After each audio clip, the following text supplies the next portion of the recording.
আজকে আমরা পড়ব আইএসএলএম মডেল। ম্যাক্রো ইকোনমিক্সের খুব ইম্পর্টেন্ট একটা টপিক আইএসএলএম মডেল। তো আইএস আর এলএম দুটোই একটা কার্ভ, আইএস একটা কার্ভ আর এলএম একটা কার্ভ। আমরা যখন ডিম্যান্ড কার্ভ ইকোনমিক্সে ড্র করি তখন আমরা এক্স অ্যাক্সিসে কী নিই, তখন আমরা এক্স অ্যাক্সিসে নিই কোয়ান্টিটি ডিম্যান্ড, আর ওয়াই অ্যাক্সিসে কী নিই, ওয়াই অ্যাক্সিসে আমরা প্রাইস নিয়ে আমরা ডিম্যান্ড কার্ভটাকে ড্র করি ডাউনওয়ার্ড স্লোপিং। আমরা যখন সাপ্লাই কার্ভ ড্র করি আমরা কি করি, আমরা এক্স অ্যাক্সিসে কোয়ান্টিটি সাপ্লাই, কতটা কোয়ান্টিটি সাপ্লাই হলো সেটা নিই, আর এক্স অ্যাক্সিসে কোয়ান্টিটি সাপ্লাইটা নিই, আর ওয়াই অ্যাক্সিসে আমরা প্রাইসটা নিয়ে একটা upward sloping supply curve draw করি, রাইট? ঠিক সেরকমই আইএসও একটা কার্ভ আর এলএমও একটা কার্ভ। আইএস কার্ভটার ব্যাপারটা কি? আইএস কার্ভটার ব্যাপারটা হচ্ছে যে আমরা এক্স অ্যাক্সিসে কী নেব, এক্ষেত্রে আমরা এক্স অ্যাক্সিসে নেব হচ্ছে ন্যাশনাল ইনকাম বা টোটাল আউটপুট বা টোটাল জিডিপি, আর ওয়াই অ্যাক্সিসে নেব ইন্টারেস্ট রেট। এলএম কার্ভের ক্ষেত্রেও আমরা সেম বিষয়ই নেব, এক্স অ্যাক্সিসে আমরা ন্যাশনাল ইনকাম বা আউটপুট বা জিডিপি নেব, ওয়াই অ্যাক্সিসে আমরা ইন্টারেস্ট রেটই নেব, নিয়ে আমরা আইএস কার্ভ ড্র করতে পারি বা এলএম কার্ভ ড্র করতে পারি। আইএস কার্ভটা কীরকম হয়? ডাউনওয়ার্ড স্লোপিং হয়, এবং এলএম কার্ভটা কীরকম দেখতে হয়? সেটা আপওয়ার্ড স্লোপিং হয়। এবং এর একটা বৈশিষ্ট্য আছে কি, আইএস কার্ভ এর উপরে তুমি যে কোনো পয়েন্টই নিয়ে নাও না কেন, আইএস কার্ভের উপরে তুমি যে কোনো পয়েন্টই নিয়ে নাও না কেন, অর্থাৎ এখানে তুমি এই পয়েন্ট এটাকে নাও বা পয়েন্ট বিটাকে নাও বা সিটাকে নাও বা ডিটাকে নাও, যে কোনো পয়েন্টেই অ্যাগ্রিগেট ডিম্যান্ড আর অ্যাগ্রিগেট সাপ্লাই ইকুয়াল হবে। আর এলএম কার্ভের উপরে তুমি যে কোনো পয়েন্টই নিয়ে নাও না কেন, পয়েন্ট ই নাও, এফ নাও, জি নাও, এইচ নাও, প্রত্যেকটা পয়েন্টে মানি ডিম্যান্ড আর মানি সাপ্লাই ইকুয়াল হবে। এবার এই আইএস কার্ভ কীভাবে ড্র করা হয়, কিভাবে ইন্টারেস্ট রেট আর ন্যাশনাল ইনকামের মধ্যে রিলেশনশিপটা আমরা দেখে আইএস কার্ভটা ড্র করব, বা কিভাবে ইন্টারেস্ট রেট এবং ন্যাশনাল ইনকামের মধ্যে রিলেশনশিপটা দেখে আমরা এলএম কার্ভটা ড্র করব, সেটা আমি তোমাদেরকে ডিরাইভ করে দেখাবো। বাট বিফোর দ্যাট আমি তোমাদেরকে একটা সিম্পল আইডিয়া দিলাম যে আইএস খুব সিম্পল একটা কার্ভ, ডিম্যান্ড কার্ভের মতোই ডাউনওয়ার্ড স্লোপিং, এবং এলএমও খুব সিম্পল একটা কার্ভ, সাপ্লাই কার্ভের মতো আপওয়ার্ড স্লোপিং, রাইট? এবং আইএস এর প্রত্যেকটি পয়েন্টে অ্যাগ্রিগেট ডিম্যান্ড আর অ্যাগ্রিগেট সাপ্লাই ইকুয়াল হয়, আর এলএম এর প্রত্যেকটি পয়েন্টে অ্যাগ্রিগেট টোটাল মানি ডিম্যান্ড আর টোটাল মানি সাপ্লাই ইকুয়াল হয়। Okay, so that is a very simple concept about IS and LM. আমরা এটাকে ডিরাইভ করব যখন আমরা ইন ডিটেলে এটাকে পড়ব। সো দেখো, আইএস এর ব্যাপারে আমি তোমাদেরকে কি বললাম, যে আইএস কার্ভের প্রত্যেকটি পয়েন্টে অ্যাগ্রিগেট ডিম্যান্ড আর অ্যাগ্রিগেট সাপ্লাই ইকুয়াল হয়। আচ্ছা, ডিম্যান্ড সাপ্লাই, অ্যাগ্রিগেট ডিম্যান্ড আর অ্যাগ্রিগেট সাপ্লাইটা কিসের কনসেপ্ট? অবশ্যই গুডস মার্কেটের কনসেপ্ট। ডিম্যান্ড আর সাপ্লাই, অ্যাগ্রিগেট ডিম্যান্ড আর অ্যাগ্রিগেট সাপ্লাইয়ের কথা যখন আমরা বলছি, তার মানে আমরা গুড মার্কেটের কথা বলছি, গুডস মার্কেটের কথা বলছি, রাইট? তো আইএস কার্ভ কিন্তু গুডস মার্কেটকে রিপ্রেজেন্ট করে, আর এলএম কার্ভ সবসময় মনে রাখবে, এলএম কার্ভ কোন মার্কেটকে রিপ্রেজেন্ট করে? মানি মার্কেটকে রিপ্রেজেন্ট করে। কারণ আমি তোমাদেরকে কি বললাম, যে এলএম কার্ভ বরাবর প্রত্যেকটি পয়েন্টে মানি ডিম্যান্ড আর মানি সাপ্লাই ইকুয়াল হয়। তাহলে এলএম কার্ভ কাকে রিপ্রেজেন্ট করে? এলএম কার্ভ রিপ্রেজেন্ট করে মানি মার্কেটকে, আর আইএস কার্ভ কাকে রিপ্রেজেন্ট করে? গুডস মার্কেটকে। এবার তোমাদের উদ্দেশ্যে আমার একটা ছোট্ট প্রশ্ন, যে গুডস মার্কেটে ইকুইলিব্রিয়াম কোথায় হয়? খুব স্বাভাবিক একটা প্রশ্ন, খুব সিম্পল একটা প্রশ্ন, এবং এর উত্তরও তোমরা জানো, যে গুডস মার্কেটে ইকুইলিব্রিয়াম হয় যেখানে অ্যাগ্রিগেট ডিম্যান্ড আর অ্যাগ্রিগেট সাপ্লাই ইকুয়াল হয়। পরবর্তী প্রশ্ন যে তোমাদের উদ্দেশ্যে, সেটা হচ্ছে মানি মার্কেটে ইকুইলিব্রিয়াম কোথায় হয়? তো মানি মার্কেটে ইকুইলিব্রিয়াম হয় যেখানে মানির ডিম্যান্ড আর মানির সাপ্লাই ইকুয়াল হয়ে যায়। এবার তোমরা একটু ভেবেচিন্তে আমাকে বলার চেষ্টা করো দেখি, যে আইএস কার্ভ বরাবর প্রতিটা পয়েন্টেই তো অ্যাগ্রিগেট ডিম্যান্ড আর অ্যাগ্রিগেট সাপ্লাই ইকুয়াল হয়, সেটা তো আমি তোমাদেরকে অলরেডি বললাম, তাই না? তাহলে আইএস কার্ভ কীভাবে তৈরি হচ্ছে? গুডস মার্কেটের ইকুইলিব্রিয়াম, আইএস কার্ভ বরাবর প্রতিটা পয়েন্টে অ্যাগ্রিগেট ডিম্যান্ড আর অ্যাগ্রিগেট সাপ্লাই ইকুয়াল। তাহলে আইএস কার্ভ কীভাবে তৈরি হচ্ছে? গুডস মার্কেট ইকুইলিব্রিয়ামের পয়েন্টগুলো নিয়ে, গুডস মার্কেট ইকুইলিব্রিয়ামের পয়েন্টগুলো নিয়ে, মানে অ্যাগ্রিগেট ডিম্যান্ড আর অ্যাগ্রিগেট সাপ্লাই ইকুয়াল হচ্ছে যে পয়েন্টগুলোতে, সেই পয়েন্টগুলো নিয়ে আইএস কার্ভটা তৈরি হচ্ছে, রাইট? অ্যাগ্রিগেট ডিম্যান্ড আর অ্যাগ্রিগেট সাপ্লাই কোথায় কোথায় ইকুয়াল হচ্ছে? এই চারটে পয়েন্টে, বা আরও ওরকম অনেক পয়েন্ট আছে, এ, বি, সি, ডি, এবং এই পয়েন্টগুলোকে জুড়ে, এই পয়েন্টগুলোকে কানেক্ট করে করে করে তবেই তো আইএস কার্ভটা তৈরি হচ্ছে। তাহলে আইএস কার্ভটা কীভাবে তৈরি হচ্ছে? গুডস মার্কেটের ইকুইলিব্রিয়ামের পয়েন্টগুলোকে নিয়ে। আর এলএম কার্ভটা কীভাবে তৈরি হচ্ছে? এলএম কার্ভ আমরা যেরকম দেখালাম যে এলএম কার্ভ সেই সমস্ত পয়েন্ট নিয়ে তৈরি হচ্ছে যে সমস্ত পয়েন্টে মানি ডিম্যান্ড আর মানি সাপ্লাই ইকুয়াল। তাহলে এলএম কার্ভ কীভাবে তৈরি হচ্ছে? মানি মার্কেট ইকুইলিব্রিয়ামে আছে যে সমস্ত পয়েন্টে, সেই সমস্ত পয়েন্টগুলোকে নিয়ে, অর্থাৎ এই জি, এইচ, আই, জে, এই সব পয়েন্টগুলোকে নিয়ে কে তৈরি হচ্ছে? এই সব পয়েন্টগুলোকে নিয়ে এলএম কার্ভ তৈরি হচ্ছে। তাহলে গুডস মার্কেট ইকুইলিব্রিয়ামে আছে এরকম পয়েন্টগুলোকে নিয়ে তৈরি হচ্ছে আইএস কার্ভ, আর মানি মার্কেট ইকুইলিব্রিয়ামে আছে এরকম পয়েন্টগুলোকে নিয়ে কে তৈরি হচ্ছে? LM curve. Okay, so this is LM and this is IS. Now coming to the definition, coming to the aspect, যে আমরা যেখানে এটা যেখানে তোমাদের উদ্দেশ্যে এটা যেখানে লিখেছি, দেখো পড়ে তোমরা এটাকে বুঝতে পারবে। Is curve is the locus of all equilibrium points of goods market. Good মার্কেটের প্রত্যেকটা ইকুইলিব্রিয়াম পয়েন্টের লোকাস, লোকাস মিন্স কানেক্ট করে যে লাইনটা তৈরি হচ্ছে বা যে কানেকশানটা, সেটা আর কি। And LM curve is the locus of all equilibrium points of money market. John Hicks was the first economist who introduced ISLM in the 1936. কে ফার্স্ট ISLM ইন্ট্রোডিউস করেছিলেন? Hicks in 1936। কেইন্সের যে general theory of employment, interest and money ছিল 1936-এ publish হয়েছিল, তার ঠিক কিছু মাস পরেই জন হিগস এই ISLM মডেলটা নিয়ে আসলেন। ওকে, এবং ISLM মডেলে আমরা ইন্টারেস্ট রেটটাকে একটা এন্ডোজেনাস ভেরিয়েবল হিসেবে ট্রিট করব, যেটা বাইরে থেকে ডিটারমাইন্ড হবে না। মানে কেইন্স বলেছিলেন যে অ্যাগ্রিগেট ডিম্যান্ড, কেইন্স যখন তার অ্যাগ্রিগেট ডিম্যান্ডের মডেলটা দিয়েছিলেন, যে অ্যাগ্রিগেট ডিম্যান্ড মডেলটা আমি তোমাদেরকে পড়িয়েওছি, সেই কেইন্স তার অ্যাগ্রিগেট ডিম্যান্ডের মডেলে বলেছিলেন যে ইন্টারেস্ট রেটটা ইকোনমি কোনো দিন মানে ঠিক করতে পারে না, ওটা ইকোনমির কোনো অন্য ফ্যাক্টরসের দ্বারা ডিটারমাইন্ড হয় না, ওটা মনিটারি অথরিটি, সেটা সেন্ট্রাল ব্যাংক হতে পারে, আরবিআই হতে পারে, যে কোনো দেশের সেন্ট্রাল ব্যাংক হতে পারে, সেই ব্যাংক ঠিক করে দেবে যে ইন্টারেস্ট রেট কত হবে, সেই ব্যাংকের হাতে থাকবে ইন্টারেস্ট রেট কত চলবে। কিন্তু ISLM যখন দিলেন হিগস বললেন যে ইন্টারেস্ট রেটটা একটা এন্ডোজেনাস ভ্যারিয়েবল। এন্ডোজেনাস ভ্যারিয়েবল মানে আরও অনেকগুলো ভ্যারিয়েবল থাকবে, যে সমস্ত ভ্যারিয়েবলের ফলে ইন্টারেস্ট রেটটা চেঞ্জ হবে, যে সমস্ত ভ্যারিয়েবলের ঘাত প্রতিঘাতের মাধ্যমে ইন্টারেস্ট রেটটা ডিটারমাইন্ড হবে। যেরকম তোমরা যখন ডিম্যান্ড সাপ্লাই পড়ো, যেখানে এই ইকুইলিব্রিয়াম, ধরো এই হচ্ছে ডিম্যান্ড কার্ভ, এই হচ্ছে সাপ্লাই কার্ভ, এই হচ্ছে সাপ্লাই কার্ভ, আর এই হচ্ছে ডিম্যান্ড কার্ভ।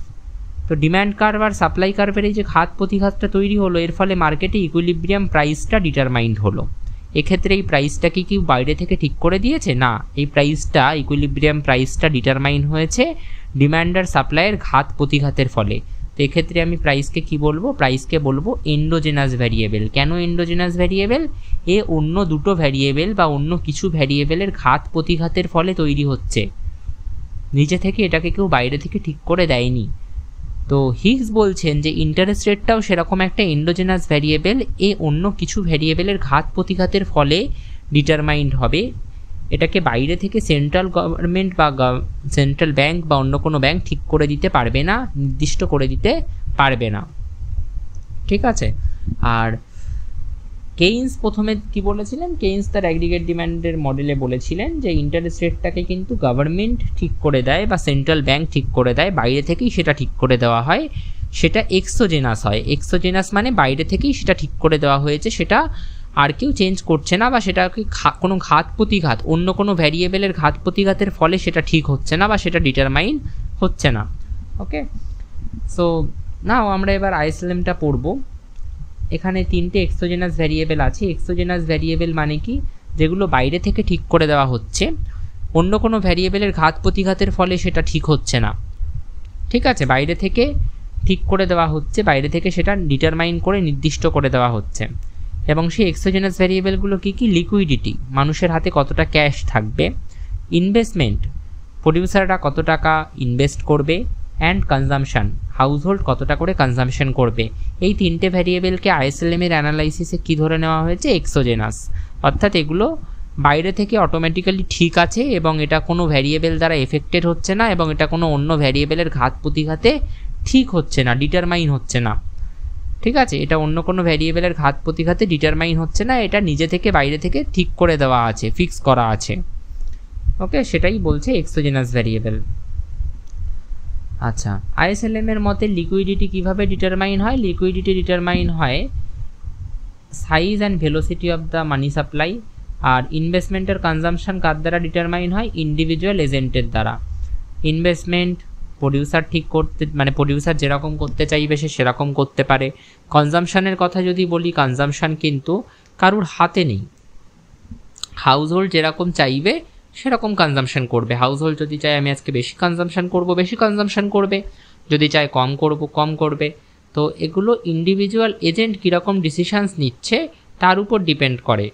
এটা কিন্তু মানে ওরকম ওই ডিম্যান্ড সাপ্লাইয়ের ইকুয়াল, ডিম্যান্ড সাপ্লাই যেখানে ইকুয়েট করলো, যেখানে কাট করলো, সেই পয়েন্ট থেকে আমি ইকুইলিব্রিয়াম প্রাইস পেলাম, এরকমভাবে কিন্তু ইনভেস্টমেন্ট বা কনজামশনটা ঠিক হয় না। এটা হিগস বলতে চাইছেন, তার আইএসএলএম মডেলে তিনি এটা ধরে নিয়েছেন। হিগস তার আইএসএলএম মডেলে কি ধরে নিয়েছেন? যে ইনভেস্টমেন্ট বা কনজামশন বা লিকুইডিটি সেটা ওরকমভাবে অন্য কয়েকটা ভ্যারিয়েবলের ঘাত প্রতিঘাতে ডিটারমাইন হচ্ছে না, সেটা অটোমেটিক্যালি কিছু ফ্যাক্টরস থাকে তাদের দ্বারা ঠিক হয়, যেরকম velocity of money supply, size of money supply, how individual এজেন্টরা কীরকম ডিসিশন নিচ্ছে সেগুলোর দ্বারা ঠিক হয়।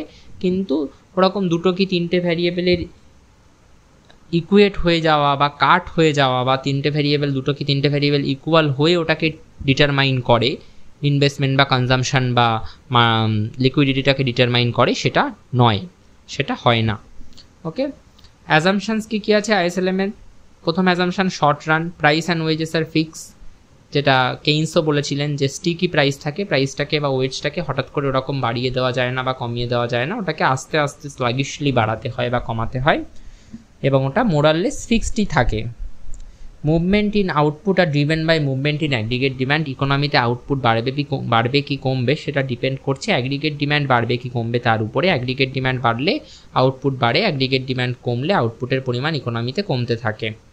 Output is the supply side assumed to be infinitely elastic. This implies that aggregate supply is flat and this ensures that price level is constant. Output K infinitely elastic ধরা হচ্ছে supply side থেকে, এবং output যেহেতু infinitely elastic তার মানে aggregate supply curve যেটা হবে সেটাও কিন্তু ফ্ল্যাট হবে, ঠিক আছে, এবং প্রাইস লেভেলটাও কনস্ট্যান্ট থাকবে। ওকে, সো এটা আমি তোমাদেরকে একটু দেখিয়ে দিচ্ছি এই ব্যাপারটা এইভাবে, যে ধরো অ্যাগ্রিগেট সাপ্লাই কার্ভটা ফ্ল্যাট, অ্যাগ্রিগেট সাপ্লাই কার্ভ এটা ফ্ল্যাট, মানে অ্যাগ্রিগেট সাপ্লাই কার্ভ ফ্ল্যাট মানে কি? আমি এই অ্যাক্সিসে ধরো কোয়ান্টিটি সাপ্লাই নিয়েছি আর এই অ্যাক্সিসে আমি প্রাইসটা নিয়েছি। তো অ্যাগ্রিগেট সাপ্লাই ফ্ল্যাট মানে কি? অ্যাগ্রিগেট সাপ্লাই ফ্ল্যাট মানে হচ্ছে যে প্রাইস বাড়ুক বা কমুক বা প্রাইস অল্প একটু চেঞ্জ হলেও অ্যাগ্রিগেট সাপ্লাই কিন্তু দেখো প্রাইস যখন 10, অ্যাগ্রিগেট সাপ্লাই তখন হচ্ছে 2 ইউনিট, প্রাইস 10ই আছে, অ্যাগ্রিগেট সাপ্লাই বেড়ে গেছে, বা প্রাইস হয়তো 10 থেকে হালকা সামান্য বেড়েছে সেটাও ধরতে পারো। মোরাললেস প্রাইসটা যদি আমি ধরি সেমও আছে, অ্যাগ্রিগেট সাপ্লাই তাতে বেড়ে গিয়ে 5 হয়ে গিয়েছে। তো অ্যাগ্রিগেট সাপ্লাই ইলাস্টিক মানে কি? প্রাইসে যদি খুব সামান্য চেঞ্জও আসে, ইনফাইনাইটলি ইলাস্টিক। কি বলা হচ্ছে? যে অ্যাগ্রিগেট সাপ্লাইটা ইনফাইনাইটলি ইলাস্টিক, মানে প্রাইসে যদি খুব সামান্য চেঞ্জও আসে, মানে নেগলিজেবল চেঞ্জও আসে, 10 টাকা থেকে 10 টাকা 1 পয়সাও যদি হয়, সাপ্লাইটা কিন্তু প্রচুর বেড়ে যাবে, সাপ্লাইটা কিন্তু প্রচুর বেড়ে যাবে। দেখো 2 থেকে 5 হয়ে 10 হয়ে 20 হয়ে গেছে, রাইট?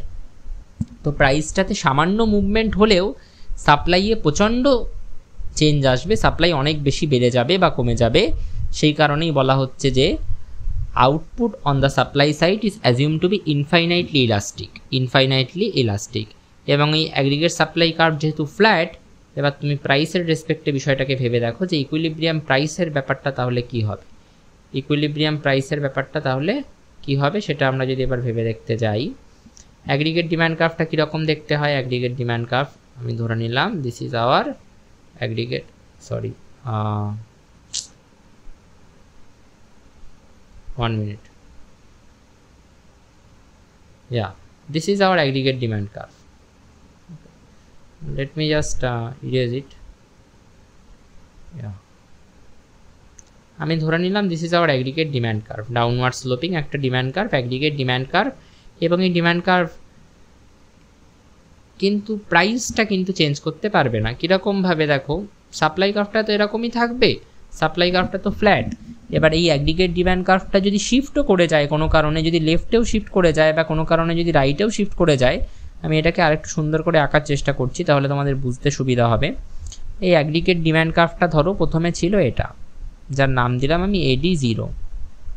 প্রাইসটা কত ছিল? প্রাইসটা ছিল এটা,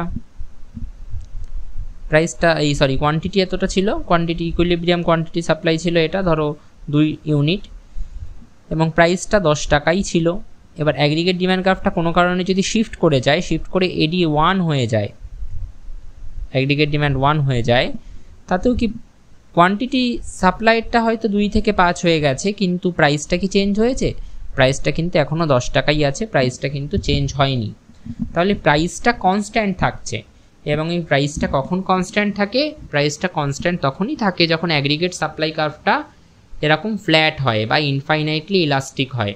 এরকম ফ্ল্যাট বা ইনফাইনাইটলি ইলাস্টিক হলে তবেই কিন্তু প্রাইসটা কনস্ট্যান্ট থাকে, এবং সেটাই এখানে বলা হয়েছে, সেটাই এখানে কিন্তু বলা হচ্ছে। ওকে, টু এন্ডোজেনাস ভ্যারিয়েবল আর আউটপুট লেভেল আর ইন্টারেস্ট রেট নাই বললাম, এবং এর সাথে সাথে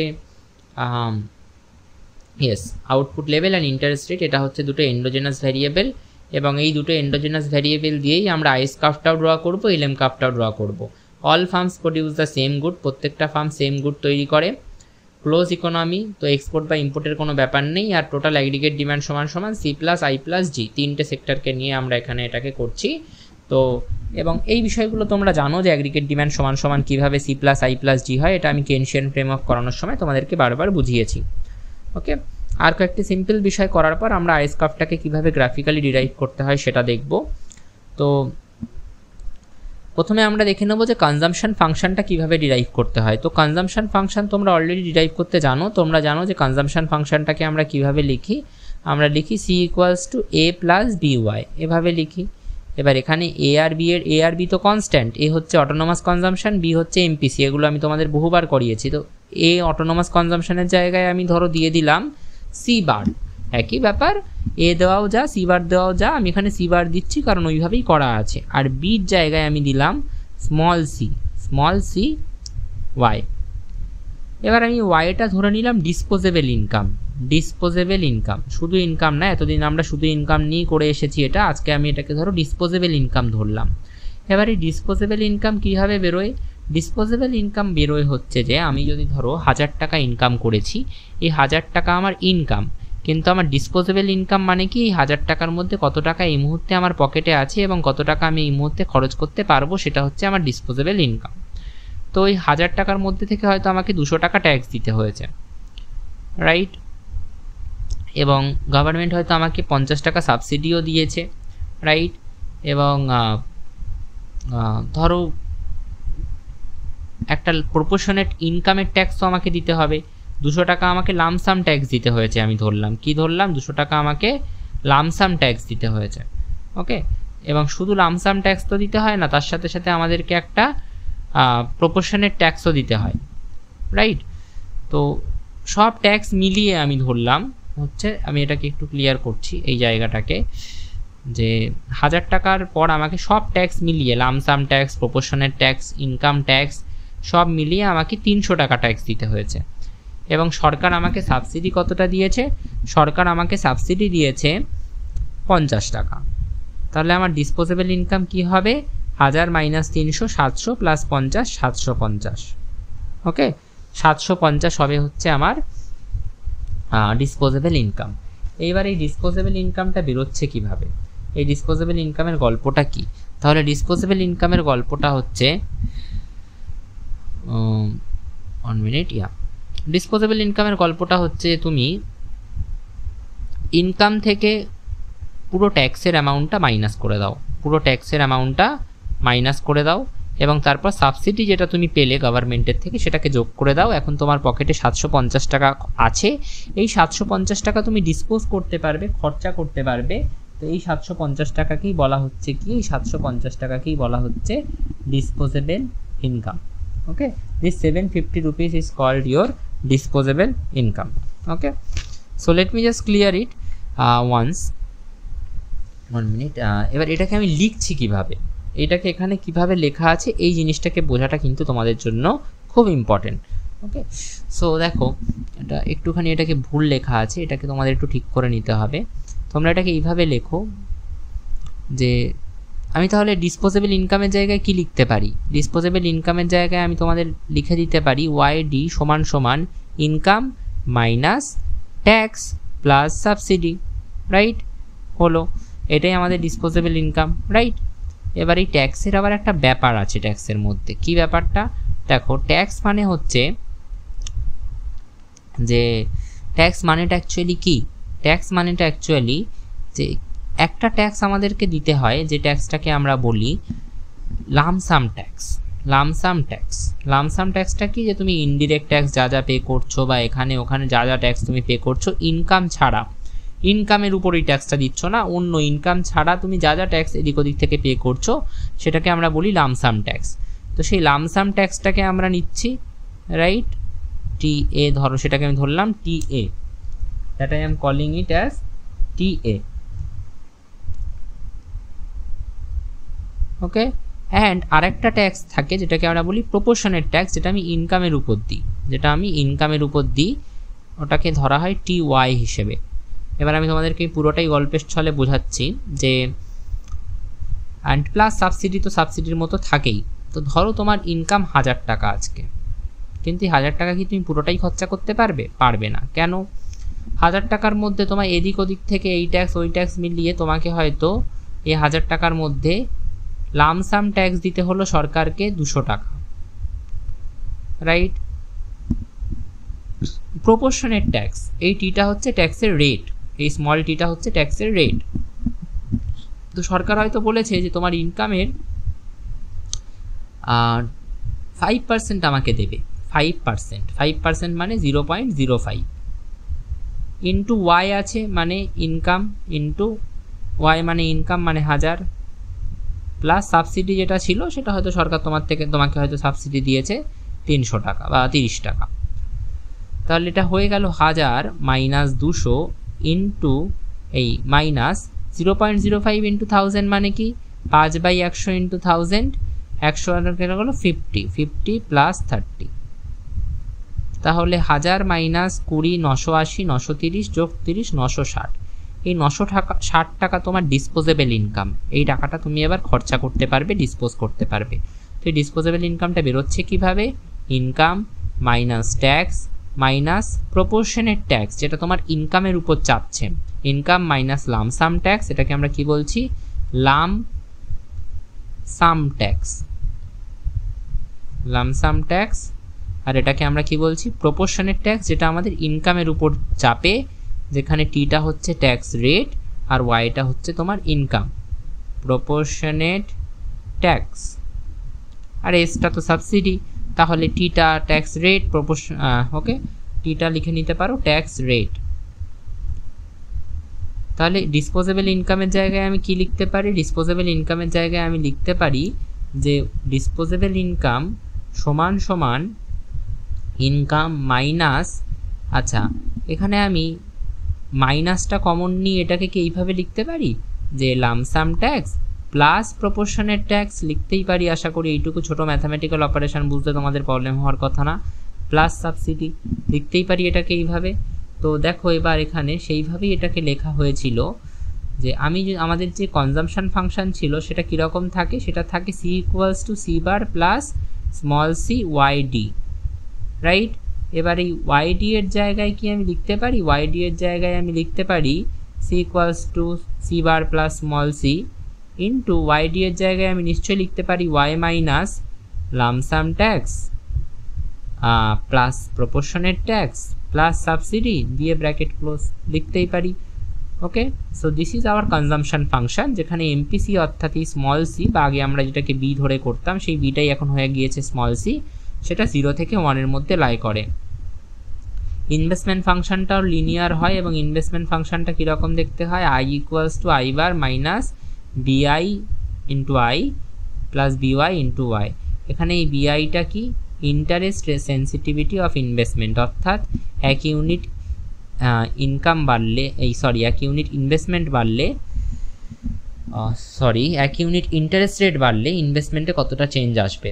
তুমি যদি দেখতে চাও যে আচ্ছা আমাকে বলো এই জিনিসটার মানে কি, ডেল আই এই জিনিসটার মানে নিশ্চয়ই তোমরা এতদিনে বলতেই পারবে যে 1 ইউনিট নিচের ভ্যারিয়েবলটা চেঞ্জ হলে উপরের ভ্যারিয়েবলটা কতটা চেঞ্জ হয়, এটাই এই ডেরিভেটিভটার মানে, রাইট। আমি ডেল দিয়ে লিখি, বা তোমরা যদি চাও যে ডেল দিয়ে না লিখে আপনি ডি দিয়ে লিখুন, তো আমি ডি দিয়েও লিখতে পারি, কোনো অসুবিধা নেই। তোমরা যদি চাও যে ডি দিয়ে লিখি, ডি স্মল আই, মানে কি 1 ইউনিট নিচের ভ্যারিয়েবল অর্থাৎ ইন্টারেস্ট রেট চেঞ্জ হলে উপরের ভ্যারিয়েবল ইনভেস্টমেন্ট কতটা চেঞ্জ হয়, এটাই এটার মানে। এবং এই ডেরিভেটিভটা যদি তোমরা কমপ্লিট করো ডিআই করে, এখানে আই বারটা কনস্ট্যান্ট, তাহলে 0 হয়ে যাবে এর ডেরিভেটিভ। এখানে কোথাও স্মল আই নেই, তাহলে 0 হয়ে যাবে ডেরিভেটিভ। খালি এখানে আই আছে, বিআইটা কনস্ট্যান্ট হিসেবে ট্রিট হবে, আইটার ডেরিভেটিভ 1 হবে, তাহলে পড়ে থাকবে মাইনাস বিআই। তাহলে এই মাইনাস বিআই মানে কি 1 ইউনিট ইন্টারেস্ট রেট চেঞ্জ হলে ইনভেস্টমেন্টে কতটা চেঞ্জ আসে, এবং এই ব্যাপারটাকেই আমরা বলি ইন্টারেস্ট সেন্সিটিভিটি অফ ইনভেস্টমেন্ট। মানে 1 ইউনিট ইন্টারেস্ট রেট চেঞ্জ হলে ইনভেস্টমেন্ট কতটা চেঞ্জ হয়। আর সেরকমভাবে যদি আমি 1 ইউনিট ইনকামের চেঞ্জের ফলে ইনভেস্টমেন্ট কতটা চেঞ্জ হচ্ছে সেটা দেখতে চাই, তাহলে আমাকে ডেল আই ডেল ওয়াই বের করতে হবে, বা তোমরা বলতে পারো ডিআই ডিওয়াই বের করতে হবে, এবং সেই ডিআই ডিওয়াই এর ভ্যালু কী হবে, বিওয়াই হবে। মানে 1 ইউনিট ইনকাম চেঞ্জ হলে ইনভেস্টমেন্ট কতটা চেঞ্জ হচ্ছে, বিওয়াই ইউনিট চেঞ্জ হচ্ছে, এটাকে আমরা বলছি income sensitivity of investment. Okay, government spending, government কতটা খরচা করছে সেটাও এক্সোজেনাস, আর ট্যাক্সও এক্সোজেনাস, অর্থাৎ ওটা বাইরে থেকে ঠিক করা হয়, গভর্নমেন্ট নিজে ঠিক করে, কোনো ভ্যারিয়েবলের ঘাত প্রতিঘাত বা কোনো ভ্যারিয়েবলের কন্ট্রাডিকশন বা কোনো ভ্যারিয়েবল অন্য কোনো ভ্যারিয়েবল ইকুয়েট করে বা অন্য কোনো ভ্যারিয়েবলের দ্বারা ওটা ঠিক হয় না।